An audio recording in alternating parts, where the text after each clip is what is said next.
I always thought Ronnie was just a shy kid who liked to play alone. I never imagined he was hiding a secret not even he knew. This incident took place in the year 1998, when I was about 6 or 7 years old. I lived in a somewhat rural area in Warwickshire, England. For a small town, we had a lot of scummy and dodgy people. Most kids weren't allowed out of their houses after 6 o'clock, even in the summer. I lived in a block of council flats apartments on the 10th floor. My mom was a single mom and struggled a lot for money, so I learned to be very independent from a young age. I struggled a lot with making friends, and was always the singled-out weird kid. One day, my mom took me to a local park, where most kids my age would play. As I got to the bottom of one of the slides, I noticed a kid sitting on a bench, completely on his own. He was about my age, so that was super weird. He was very pale. He looked like he had been deprived of sleep. He was wearing a woolen hat, gloves, and a large coat. The most noticeable thing to a 7-year-old girl, however, was his Spider-Man trainers. I got up and decided to inquire about them.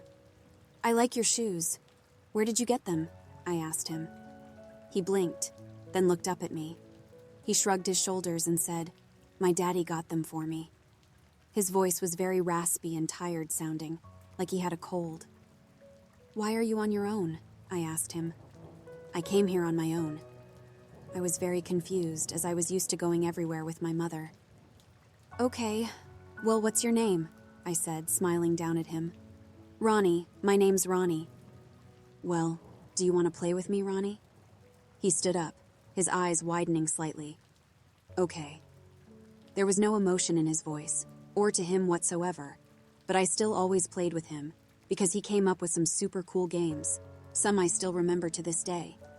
Every time my mom would take me to the park, Ronnie would always be sitting on that bench, waiting for me. He was never once late, like he knew when I was going to come. One day while I was playing with Ronnie, he asked me, "Do you have a mommy?" That was a very peculiar question. I didn't want to lose my only friend, so I said to him, "I can show you her." Ronnie walked right by my side, his long curly hair bouncing as he did so. He seemed nervous whilst waking past the other children. I could see his hands shaking. He took my hand and stopped me. "What's the matter, Ronnie?" I asked. "I want to go back and play. Please." I could hear the tremor in his voice. I noticed how visibly nervous he looked, so I took him to go back and play. One time, however, Ronnie was not waiting for me. In fact, he wasn't anywhere to be seen. After thoroughly scanning the park, I decided to try and sneak behind the bushes and visit Ronnie's house. He had pointed to where he lived before, so I knew where to go. I made sure my mom wasn't looking and snuck off to try and find Ronnie. His house was very old and small. It looked very dirty, and the windows were covered with plywood to prevent anybody from seeing in. Nervously, I approached his front door and knocked.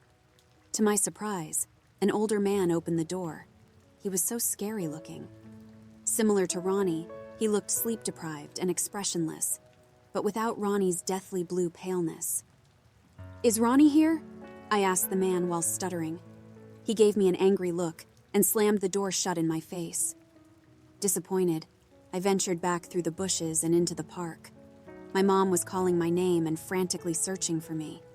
When she caught sight of me, she was livid.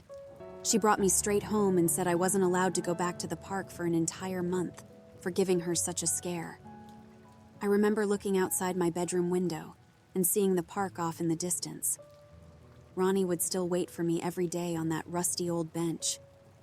After a while, I ended up forgetting about the park, and Ronnie along with it. When my mom started taking me to the park again, it was too late. I had forgotten Ronnie, and he never came back to that bench. About a week ago, my mom hosted a party at her apartment for a family member's birthday, the same apartment I lived in as a little girl. The party was pretty good. I spoke to family I hadn't seen for ages. While I and some other family were speaking about us as kids and old memories, when my mom said something that triggered all of these memories to come flooding back. "Hey, do you remember when Konniqua had that imaginary friend, Ronnie, wasn't it? You would spend ages at the park speaking to thin air, even making up games with it. It was adorable." Everyone all said they remembered me speaking about Ronnie, and apparently talking to nothing. I was super weirded out because Ronnie was 100% real. I remember touching him and playing with him. After that, I ended up looking up stuff about child psychology and imaginary friends. And yesterday I looked up stuff about the area I lived in and came across an article about a boy who was strangled to death by his deranged and abusive father in the early 80s. There was a grainy photo of him, taken on the day he died, as he was killed on a fishing trip with his dad.